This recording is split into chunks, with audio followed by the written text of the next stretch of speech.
Hey, everybody, and welcome to A Balanced Life with Dr. Jacquie here at Black Star Network. And each and every week, we are bringing you tips and tools that you can put in your kit in order to be able to live a balanced life. And as we are going through Black History Month and coming out of Black History Month, one thing is for sure, we are 365 Black. So with that in mind, there's things that usually come to our space when we talk about what do we do during Black History Month? How are we managing our culture? What do we do to help people identify, understand? And I know we're tired of explaining, but that's a part of what it means to be balanced. Being able to have responses, being able to have answers, and sometimes just being able to take a deep breath and just walk away, because not everything that we do requires a response. And so we get into this space as we're moving into discovering not only who we are, but teaching our children why they matter and the value that they bring to our society. It helps us as adults to know our space in the place in which we live and how we can begin to really articulate our feelings, our emotions, so that we can maintain our own physical health, our spiritual health, our financial health, as well as our mental health. Today, we're going to be talking about some of those things that really are hot button issues with us. People want to touch our hair. Individuals want to know why we listen to the music we listen to. We're often sometimes offended when we look over and see the person listening to rap music doesn't look like us. How has our culture been co-opted? How has it become mainstream? And how well are we doing embracing it? Today, we're going to be joined with some of our subject matter experts who can bring us responses to some of your questions. We have, of course, Dr. Tierney, who is with us, our Level Up coach. We have also with us Stacey Owens from and the founder of SECA School of the Arts and Technology. And today we're also going to be joined by one of our very own, Faraji Muhammad of the Culture here at Black Star Network. Welcome in, everyone. Hi, good. Hey, Dr. J. Hey, y'all. Jackie, what's good? Oh, everything is good. Let me tell you, I am so thrilled to have the three of you with us today because we are going to bring it to our audience. And as Stacey likes to say, sometimes she's here for the smoke. So I'm ready to find out what the smoke is going to be today. Is she bringing it or is she taking it? Because we get into this space, as Dr. Tierney often tells us, that we have to figure out how to level up our responses in order to level up in life. So let me just ask you all this question. I'm going to start with Dr. T. How are you each doing balancing yourselves? Now we're, 2 months into this new year, about to be 3 months in. And oftentimes how we see ourselves in our space doesn't necessarily help other people because they think we should be over here in this box. And we're like, no, we're moving on up to other things. So Dr. Tierney, tell us how you're doing. I'm doing really good. And I'm going to tell you why I'm doing really good, because I'm really just now kicking off my 2023.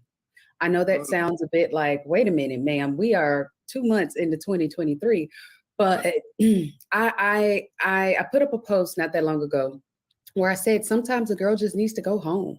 And that's what I did. I went home to Memphis, Tennessee, and I spent about 3 weeks at home, just being with my family, being with my parents, loving on them, letting them love on me. Just didn't realize just how much I needed to go home until I got there. And then I just didn't want to leave, and that just doing that one simple act brought me so much peace, so much joy, so much balance into my life, because sometimes being Dr. Tyranny can get a little heavy. Sometimes I just need to go and be Tyranny, and just go back to the place where it all started, go back to the room that I grew up in and just roll around in the bed and go to my grandmother's house and, lay my head in her lap. And that's literally what I did, for 3 weeks. And so I'm just now really coming back to say, okay, now I'm ready to tackle 2023. Now I'm ready to start in on that list that God gave me back in October of 2022. Now I'm ready to get started. Now, a lot of people are like, okay, what are you doing? Why you haven't been posting? Where are you at? It was not time. And I'm okay with that. I don't have that pressure to perform. I don't put that pressure on myself because I know what it takes to be me. I know the cost I have to pay to sit in this big yellow chair.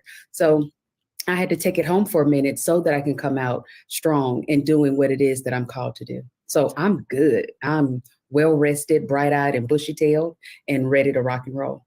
All right, bright eyed and bushy tailed. So let me ask you a follow-up question, because oftentimes people say they want to go home. And when they get home, they get into this space of being able to do some really serious self-reflection. So I won't ask you what did Dr. Tyranny learn about Dr. Tyranny, but I will ask you, what should people discover about themselves when they do take that time to steal away?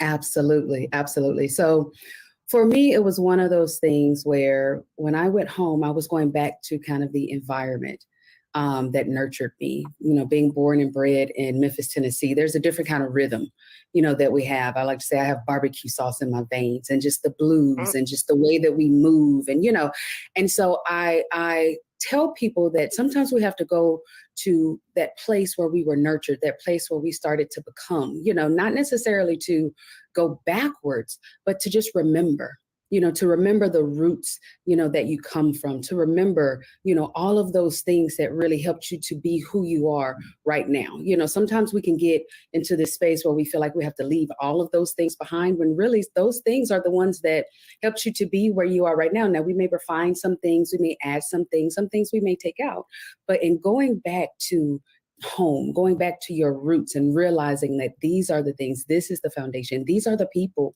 that love you unconditionally, that will always be there for you, no matter how high up, you go, those things can really feed and nourish your soul. So never forget that. So when you go back, make sure that you're going back to be fed, going back to feed others, and going back to remember. Thank you for sharing that. Stacey Owens, talk about that for a moment from your own perspective.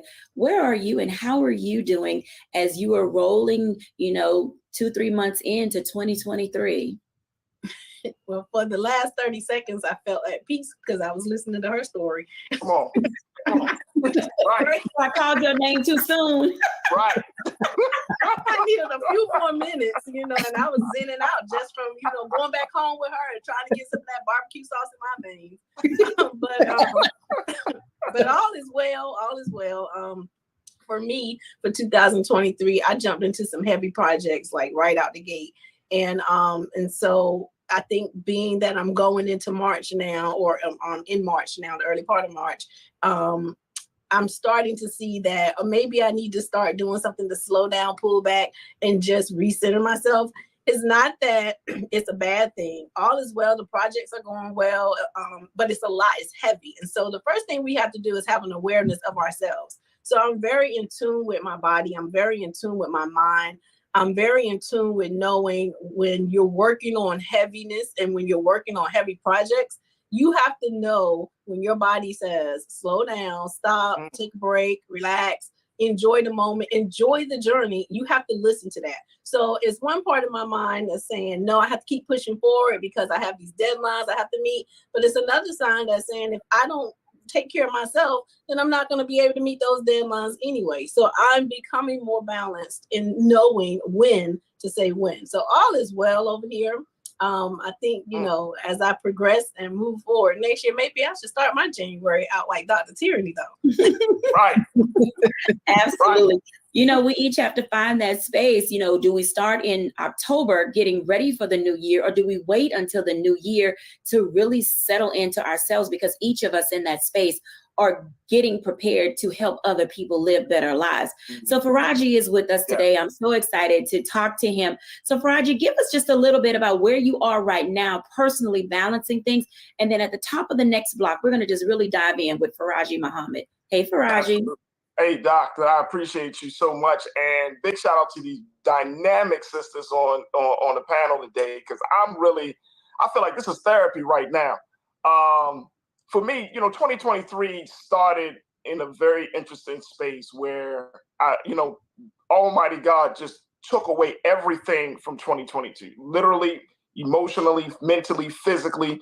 Like, I had to start off 2023 very, very much in a humble space, making a big journey from Baltimore to Los Angeles with my family has been a huge jump. I mean, a major transition from everything. And so, when you ask that question, where am I? I'm just starting to get settled. I will say that since we've been out here in LA for the past 8 months or so, we have been in constant movement. I'm just starting to get settled. I'm just starting to feel like, okay, now this new life can start. It has been such a very powerful experience, because the big thing that I've learned is that you just have to be comfortable with where you are. And a lot of times we want to push things, we're trying to force things to happen.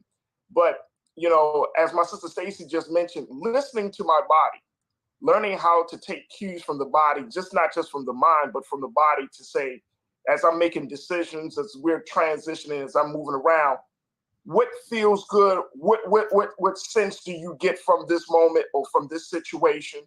And just to be comfortable. I came out here thinking that I was going to hit the ground running. My body and my spirit told me, don't do that. Get into LA, settle down with the family, learn more about yourself, take time. In Baltimore, so much has been placed on us in terms of, the work that I do with social justice and media and all of these other things. But I was really confronted, Dr. Jacquie, with the question of who do I want to be now in this part of my life? And not just in this new physical space, but also in this new emotional and mental space.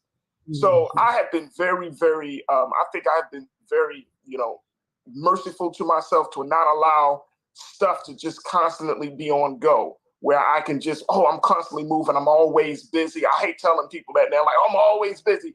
Like, no, I'm trying to put some boundaries up. I'm trying not to just go crazy. So this has been a very interesting year, but I'm learning how to just be in the moment. And more importantly, once I'm in that moment, to accept it, to be grateful for it, and then just to have faith that I'm not going to be there all the time, that something new is going to be revealed to me and inspire me to move to the next step. So I'm learning how to listen to my body and to my divine spirit at this point. Absolutely. Thank you so much for sharing that. I know a lot of you are out there listening and you're like, oh my God, this makes so much sense to me. When we come back after the break, let's unpack a few of those things, because there are going to be times when you too have to start over. And whereas we were going in one direction with this show, I feel like we need to stay here for a moment. So when we come back, we're going to talk about having a blank slate. We'll be back after the break.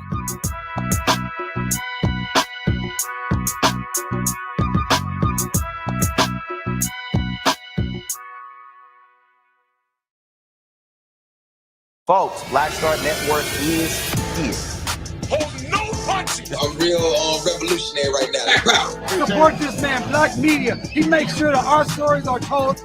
Thank you for being the voice of Black America, Roland. Stay black. I love y'all. All momentum we have now, we have to keep this going. The video looks phenomenal. See, there's a difference between Black Star Network and Black-owned media and something like CNN. You can't be Black-owned media and be scared. It's time to be smart. Bring your eyeballs home. You dig?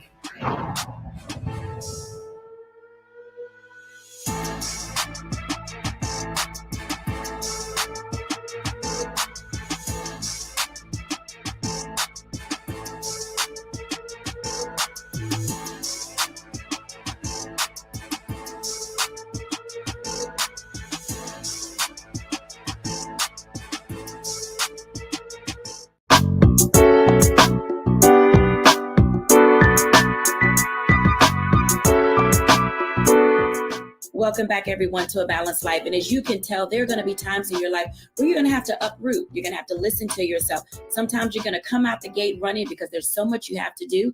But then there are times where you need to just step back, sit back, and allow yourself to survey the landscape.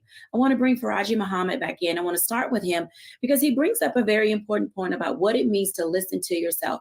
We're also going to have Faraji tell us a little about who he is, what he does, and the transition that he's made. Welcome back, Faraji. Thank you so much, Doc. How you feeling? I'm feeling real good. You know, you brought up some very important points about what it means to have a blank slate and not just keep the mental state that you had when you left Baltimore and went to LA. And I mean mental by moving quickly, learning how to take your time. Tell us about who you are, what you do, the transitions that you're making in this season in your life. Well, you know, I've always been in the media space, so I've been truly, truly blessed to work in Black media for predominantly most of my whole career in media, working at Morgan State University as a radio show host, and having some great success there, working in the social justice space of making sure that everything from police reform in Baltimore to school accountability. And then also just continue to be on the speaking engagement on the circuit and somewhat just talking and inspiring the next generation and the next generation of high school and college students, but also just inspiring folks to think deeper and much different about the space that we're all in. Now, of course, with my show, The Culture, here on the Black Star Network, it allows us to have a much deeper conversation about cultural influences and the things that impact us. Because here's the thing, Doc, one of the big things that I found, and this is one of the reasons why we wanted to have a show the way we do on Black Star Network, is that we could talk about stats, we could talk about data, we can have expert voices, but one of the biggest factors for our behavior is our culture. The things that we don't quote unquote see, but we feel it. Just like Dr. Tierney mentioned, going back home, the culture of being back home, it is our culture that influences us the most. It's like what we learned back in school, peer pressure, how that, your peers influence us. The culture influences Black folks in this country right now. And so we're having a lot of cultural conversations, and it's important and necessary conversations about the impact of our culture, from everything from politics to health and wellness to, entertainment and artistic expression. So it's a beautiful, beautiful thing. Now, for me, as I'm learning more about the culture and taking time out, I realize that it requires me to take a step back. I don't want to be the end-all, be-all voice of the culture. I think that what we each can bring to the conversation is a perspective that will help to enlarge or expand our view of the culture, to help us think critically about the culture. But I don't want to be the guy that's like, oh, as soon as you walk in the room, hey, let's talk about Black culture. I want to moderate those conversations, help facilitate, and essentially empower people to see themselves as the power brokers of this space that we call culture. Absolutely. I want to bring Stacey Owens into this conversation. Her being, a founder of a school that is in technology and the arts, there's often those times that we see our children not being able to have that voice. Stacey, talk to us for a moment about the value and at what age do we introduce our children to substantive conversations about culture? Because where you are, they see culture every day, some of it good and some of it not so good. How are we navigating these spaces? Well, I can only speak about my space, and I know my space is not necessarily the norm of everywhere across the world, but my kindergartners start learning about culture. My curriculum is designed to align actually to the social justice standards. And we start that conversation very early. I have a hip hop class that all my kids participate in from kindergarten to 8th grade. So it's important for students to be able to see themselves, see others that look like them, know their history, know the marks that we've made in history, know what our ancestors have done, and know their responsibility to carry on some of those things. But it's more important for them to understand how to communicate their feelings and their expressions as it relates to those things, so that we don't create an educational environment that silence people's voices and make you just be comfortable to the things that can oppress you. So I'm going to say, there might not be a lot of people out there with what's going on in the world right now that might agree with me, but we start those conversations when they walk in the door.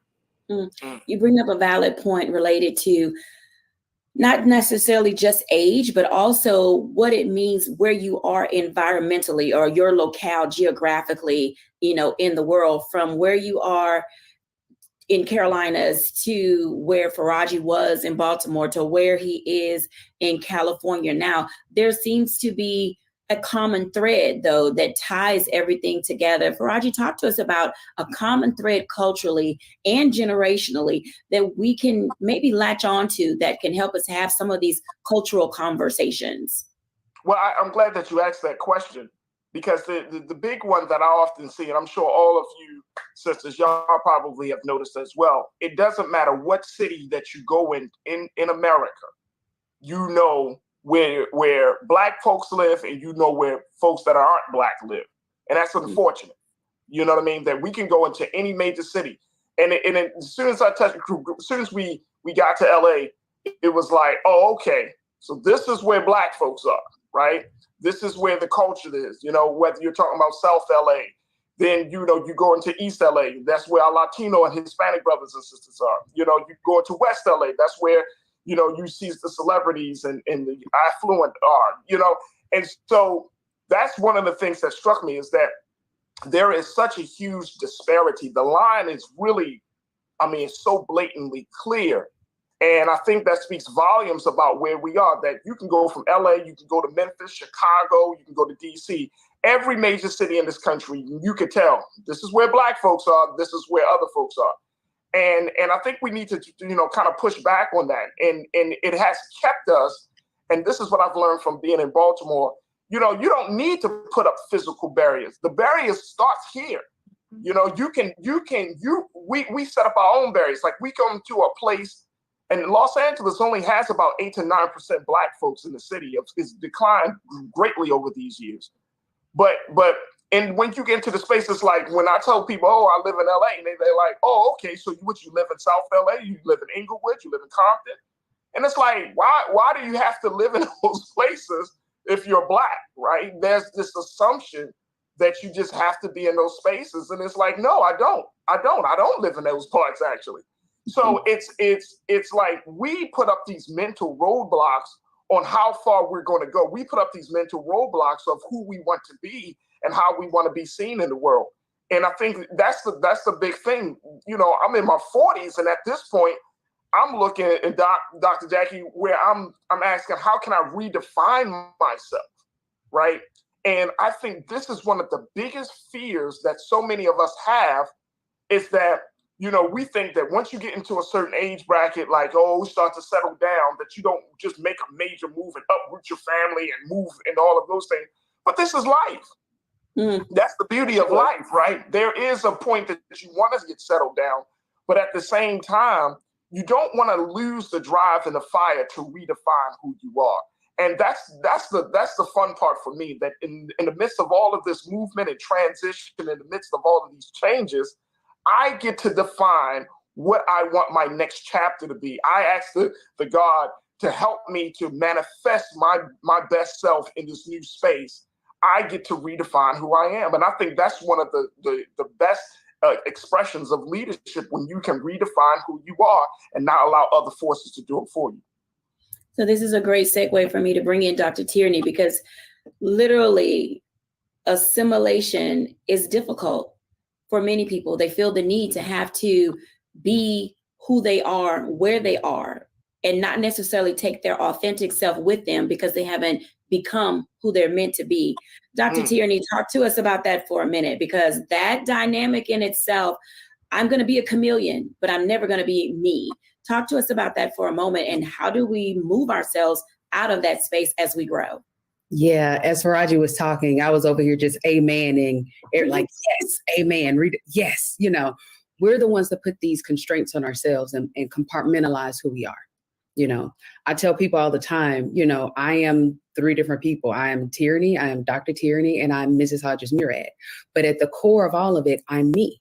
And if you don't know who you are, If you don't know who your authentic self is, if you are presenting yourself to the world behind this mask, so when I'm this person, then I only talk like this, and I only sit like this, and I only say, but then when I'm this person, I'm like, man, then you're not really being truly your authentic self across all of the different areas, across all of the different roles, titles, responsibilities that you have. So when we're talking about assimilating, it requires us to be authentic with us first. I can't be authentic with you if I'm not being authentic with myself. As Dr. Tyranny, you will hear me say, man, listen, this is what we're doing. As Tyranny, you will hear me throw out a big GRE word, and my people look at me and be like, wait, can you define that? As Mrs. Hodges Murad, as I submit to my husband, there's still some places where he'll be like, you know what, baby, that's all you got that, you run with it, because I know who I am. I know who I am and I know whose I am. And when you know that, you're unstoppable, because you're going to show up as your authentic self no matter the room that you're in, no matter what table that you're sitting at, and you're going to feel comfortable doing so and not feeling like you have to put on a mask to perform for them and hiding who you are. When we come back after the break, I'm going to unpack this a little bit more, because as we move around this world, we relocate for our jobs. If you're in the military, for whatever, if we travel, if we feel like we need a break or a change, we do these things. So when we come back after the break, let's talk about finding your tribe, no matter where you find yourself. We'll be back in a moment.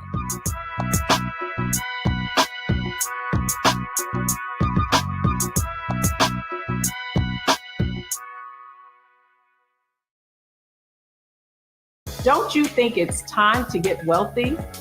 I'm Deborah Owens, America's Wealth Coach, and my new show on the Black Star Network focuses on the things your financial advisor or bank isn't telling you. So watch Get Wealthy on the Black Star Network.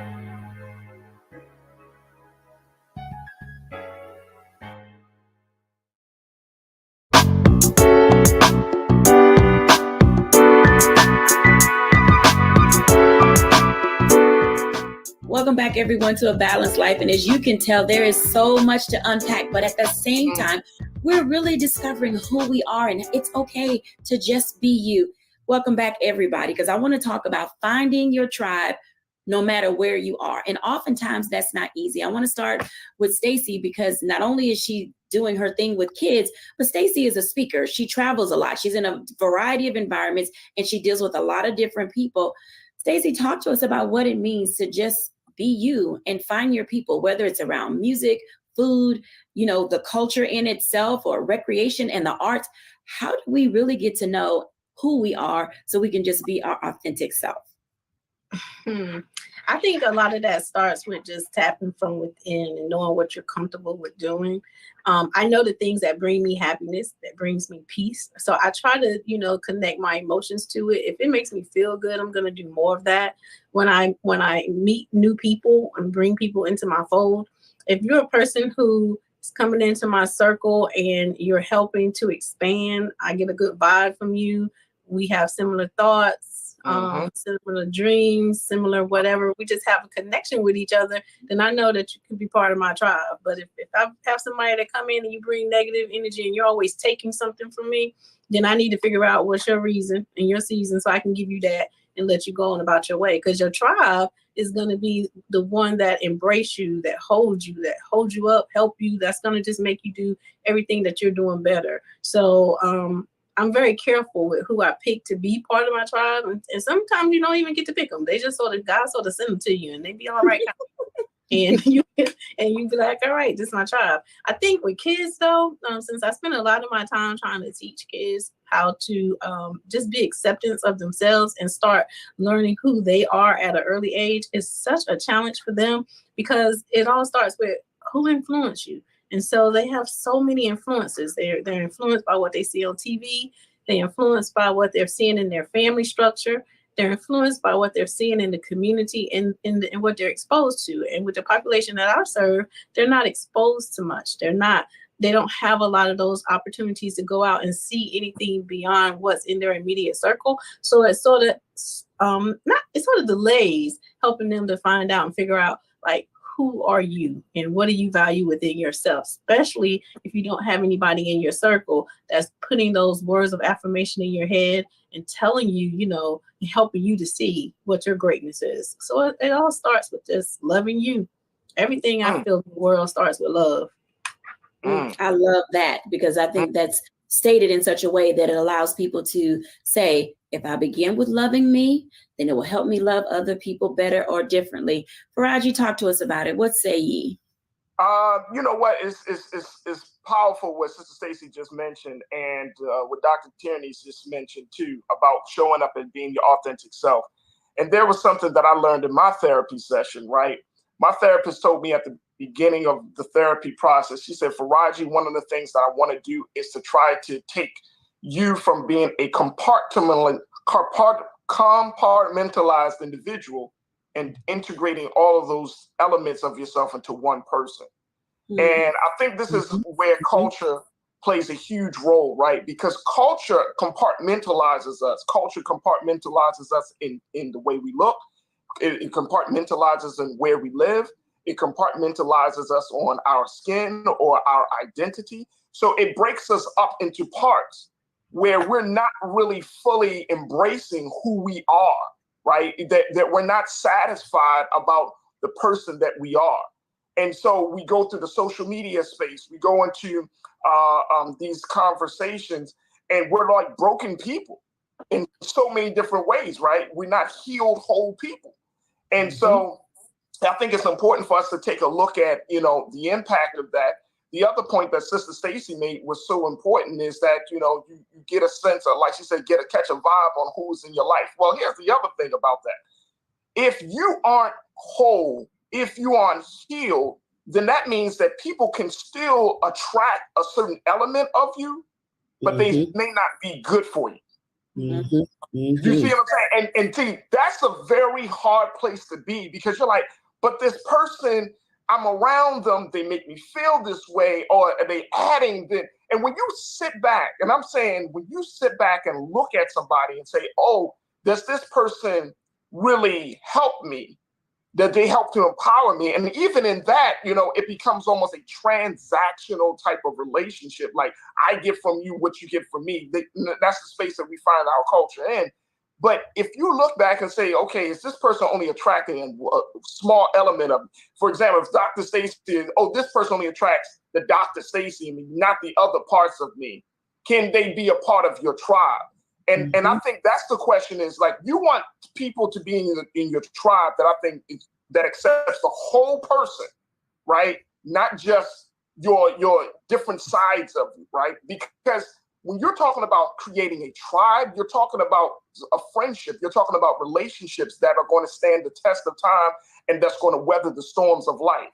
And you don't need fair weather folks around you to be like, oh, I thought you were this way, so therefore I'm a you know, head out on stage left. You know what I mean? And it's like, people coming into our lives all the time, but those who are there to see your whole self, where you can be vulnerable, where you can be insecure, as we all are, where you can be fragile and strong at the same time, those are the folks that you want to bring them into your tribe. Absolutely. Dr. Tierney.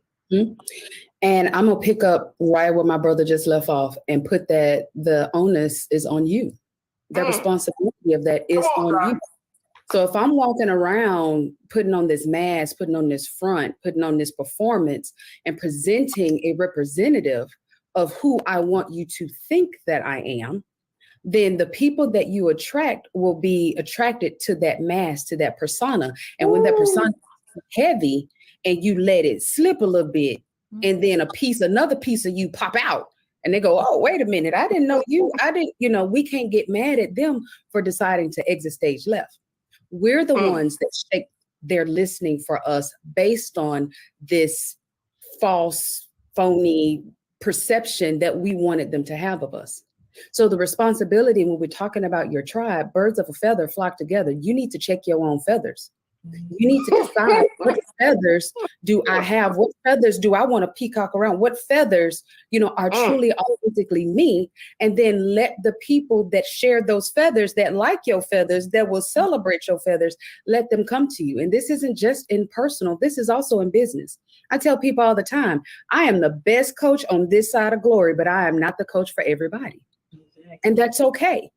So when we get caught into this whole thing of wanting everyone to like us or everyone to, no sugar. Everybody is not going to like you. Everybody is not supposed to be a part of your tribe. And that's totally okay. It doesn't make you a bad person. It doesn't make them a bad person. They just got different feathers, period. And you may not be the guide for them. You may not be the friend for them. You may not be the partner for them. You may not supposed to collaborate with them. And that's okay. But you keep being you, and the right people will connect with you. God will send the right people for you, for your personal life, for your relationship, for your business, or whatever it is that you're supposed to connect with them on. You don't have to change you in order to make them comfortable. You keep being you. And know that the right people will come alongside of you, and that will become your tribe. So I'm going to go in reverse order because I think this is a great place to give our audience a challenge. So Dr. Tierney, if you wanted the people to find something, what would you challenge them to go and find as they begin to discover who their tribe is and what their tribe should look like? Go find you. Go find you. Go on an exploration, an internal exploratory, Dora the Explorer. I mean, Carmen Sandiego, whatever. You go and find you, okay? And it's not out here. It's not under a rock. It's all in here. So my brother said he was working with his therapist, and y'all know I'm listen. A therapist, a coach, call me. I got you, but you have to find you. Absolutely. Faraji, what should they go and find? I would say find your the areas of yourself that you aren't strong in. Find the areas that you can deem to be weak in. Find the areas that you're the most vulnerable in, right?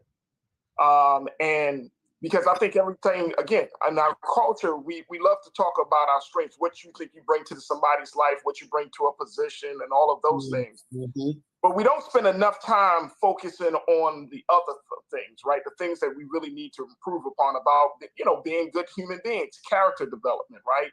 Or just knowing that, not being afraid to confront your own demons. So, Dr. Tierney said, find you. I'm going to add, find you in the worst places. Like where are those spaces, or what are those circumstances that will cause you to not be in your best self, right? And to start to look at that.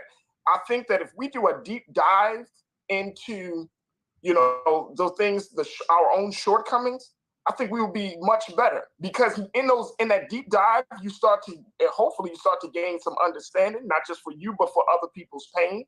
You start to be much more compassionate and less judgmental, right? You start to really being able to, and it's a very, very powerful journey to go into your own self and then start to see the value of another human being in that same journey, because now you can't walk from a space of, like Dr. Tierney said, being a high-coated peacock. Now you got to humble yourself, because guess what? You ain't that dope. We just not all that dope, right? I mean, everybody wants to say, oh, I'm dope. Well, if everybody's dope, then why is everybody broken? Why is the community the way? Why is Black America suffering? If we all dope, then we might be dope. We might be destructive. We might be addictive, and we ain't all that. Like something is inherently wrong. It's just not mathing. It's just not mathing. Who you present yourself to be and who you are not in the same place. Sorry. No, you don't have to be sorry, because this is what it's all about. Giving us an opportunity to figure out what to put in our toolkit, because we cannot be balanced if we are not having conversations that matter, that mean something. When we come back after the break, I'm going to ask Stacey the same question. What should we find? Go find what? But in addition to that, we're also going to talk about friendships and relationships, should they be transactional or transformational? When we come back after the break.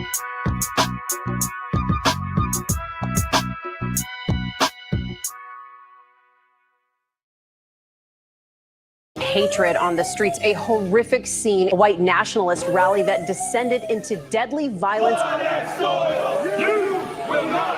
White people are losing their damn minds.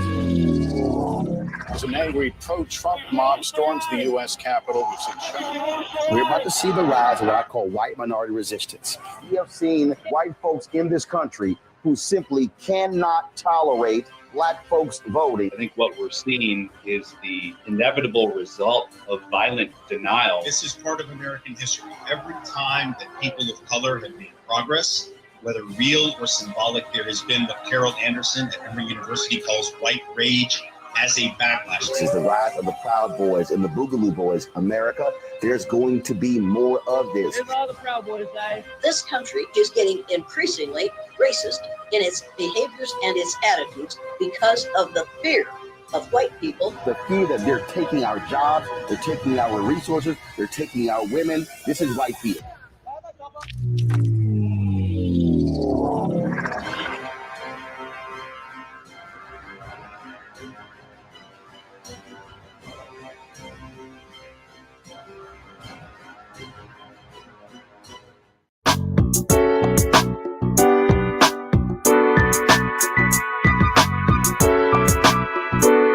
Welcome back, everybody, to A Balanced Life. And as you can tell, we got all the smoke today. It is in this space that we are really trying to discover who we are, what we're meant to be. And we left our last conversation talking about you need to go find. So, Stacey, what do they need to go find?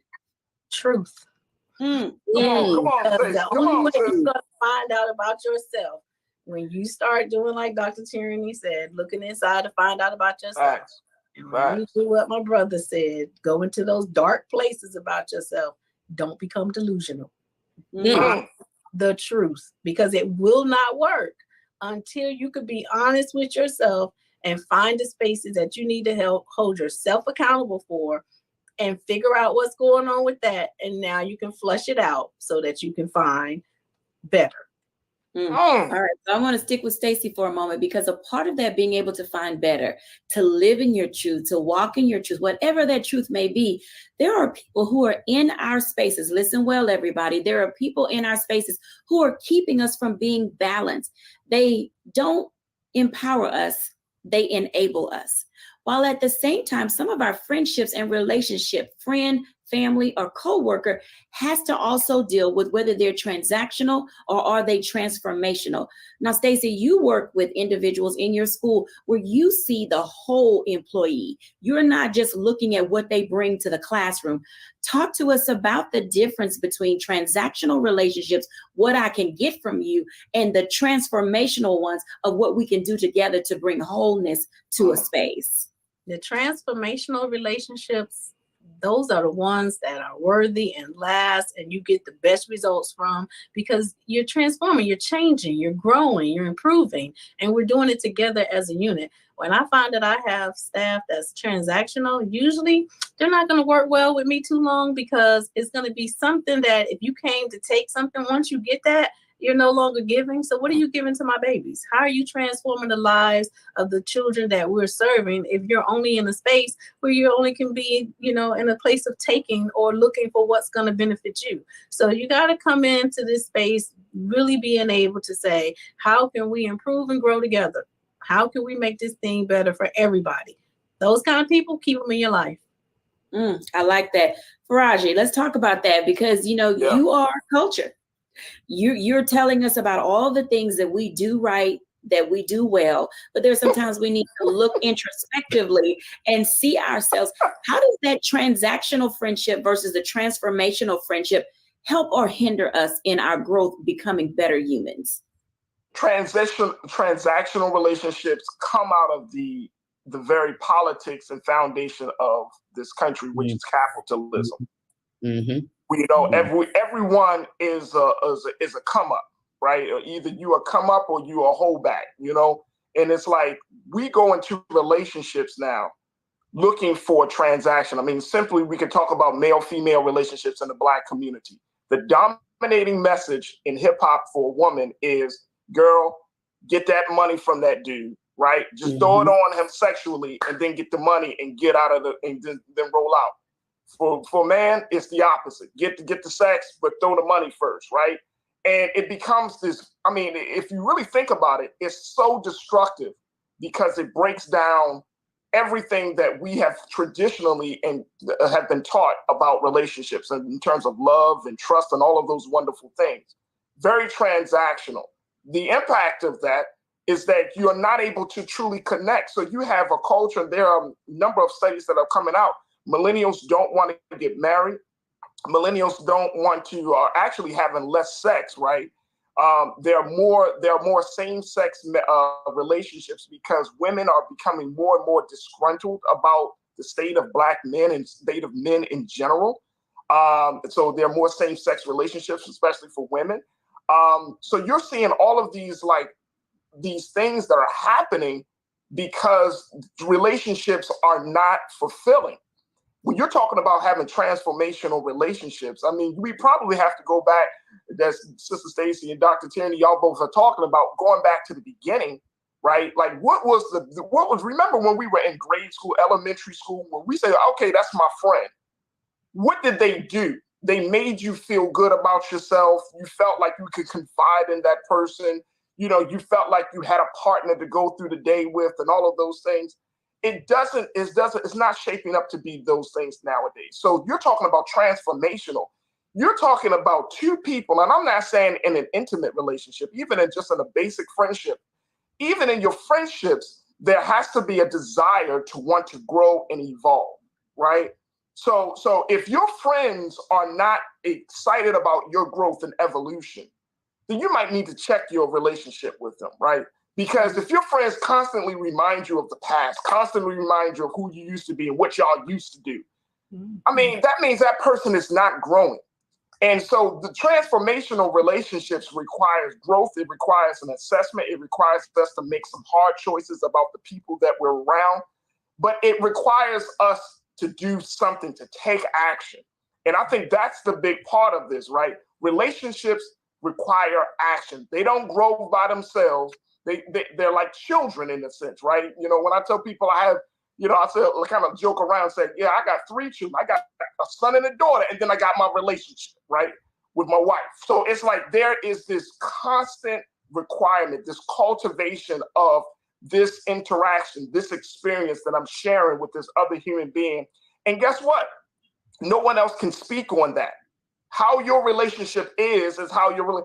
I get out of conversations very quickly. People talk about Dr. King. When we talk about Dr. King, some people say, well, you know, we don't talk about the fact of he cheated on Mother Coretta. Well, you know what? She dealt with it. How come we can't? Right. She moved on. She, to her dying day, she lived and she worked and continued to uplift the mission of her husband and that she and her husband done. But we still caught up on that. Like, why? Why do we want to define somebody else's relationship? Why do we want to interfere in somebody else? How people have their relationship is how people have their relationship. Unless it impedes upon our safety and well-being, that's one thing. But other than that, that's their relationship. That's what they committed themselves to. That's the agreement that they made with one another. And you got to ask those questions. You know, you just got to be in a space of kind of cutting everything off and really thinking to yourself, hearing yourself about whether this is transformational or transactional. Absolutely. And well stated. Dr. Tierney, what say ye? Can I just tell you, I love coming behind Faraji. I love it. I love it. Because I'm going to pick up right where he left off. And I'm almost kind of spin it a little bit. You have to ask yourself, are you a transaction or are you transformation? Come on. So if we look at it in using the example that my brother gave, where the girl is like, get the money and get out, and the guy's like, get the booty and throw the money. Well, you're treating yourself as a transaction. Ooh, you're saying, I am just a transaction. That's it. We can even take this to business. You selling t-shirts, you can sell popsicles, you can sell whatever. You're communicating to customers, this is nothing more than a transaction. But when you say that you are a transformation, I tell people all the time, before I had a ring, before I had a husband, I was already a wife, because I am a transformation. When you get me, honey, your whole life changes. Everything changes when you get me, because I'm not a transaction, I'm transformation. And you can go and ask my husband and see, won't he agree that his whole life went up when he got me.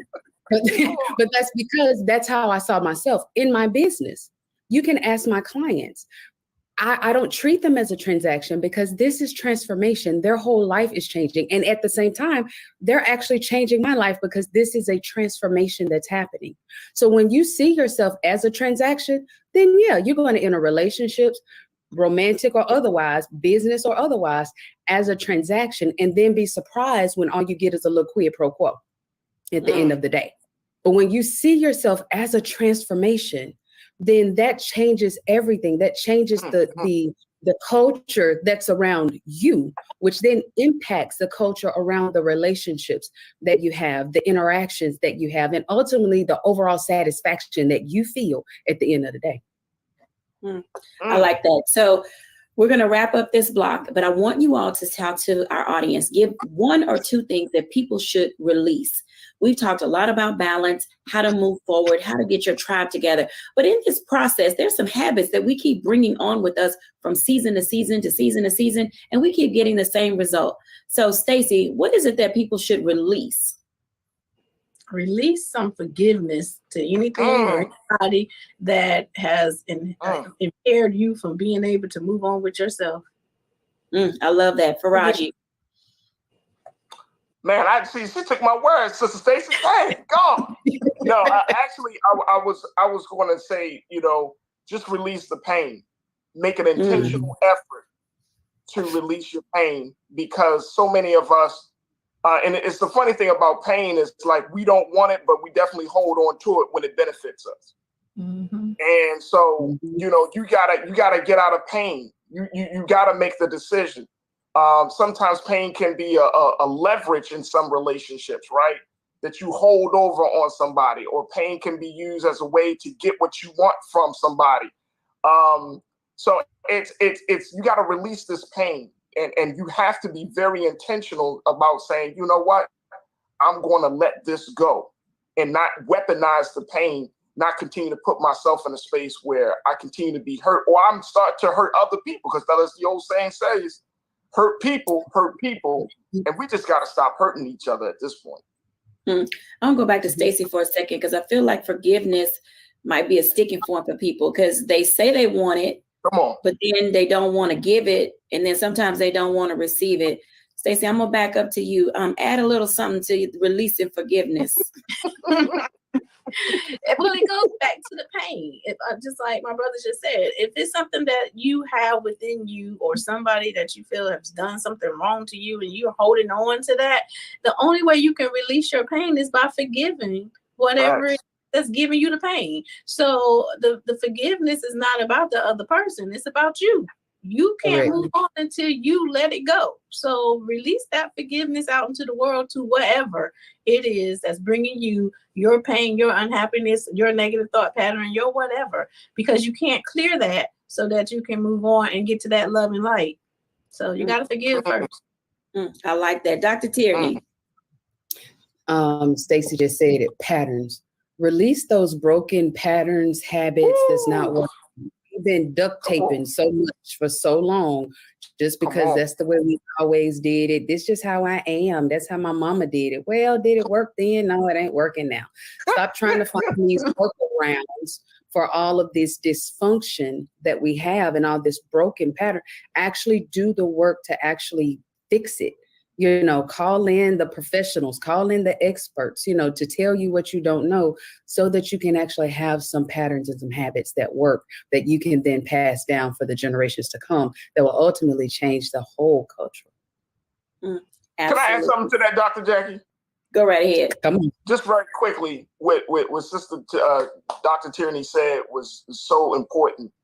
And I think it just requires us to take that step back to look at the patterns. Like a lot of times when we go into relationships, friendships, or intimate relationships, we kind of go from one place to another, not really taking the time and not really taking the moments to really reflect on what is my pattern. You know, what is the pattern? You know, like I recently learned about attachment styles, right? And once I learned about attachment styles, it was like a light bulb when you have these various attachment styles when you get into either intimate relationships or friendships. And it's like, my God. And this is the stuff that you don't learn in school. You don't learn about these things. We don't learn about how to really relate to one another in school. We learn about the other stuff, and we might have some sex ed, but to really learn how to relate to one another, that's a different level of science that requires a lot more intentionality. And to both our sisters' points, it just requires you to humble yourself, to put yourself in a space where you can say, you know what, I'm not my best person now, but I can be one better if you give me time. Absolutely. If you guys want to hear more about Faraji, what he is and who he does, make sure you watch him on Black Star Network from 3 to 5 p.m. live. So that way you can really tune in to what he's saying and begin to move your life forward. When we come back after the break, I'll give my reflections.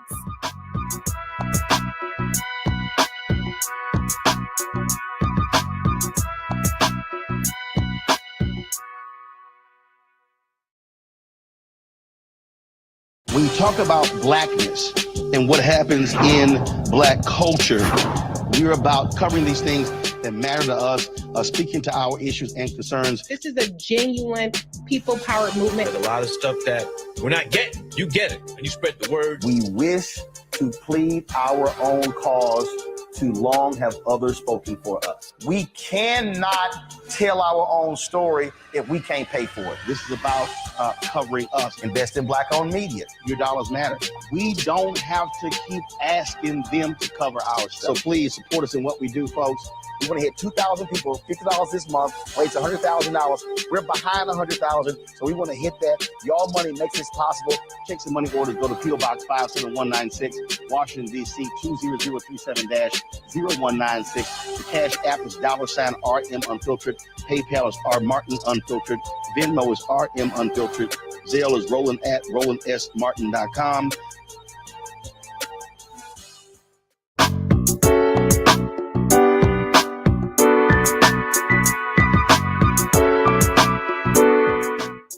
Welcome back, everyone, to A Balanced Life. And as you can tell, there's some things you need to put in your toolkit, and there's some things you need to take out of your toolkit.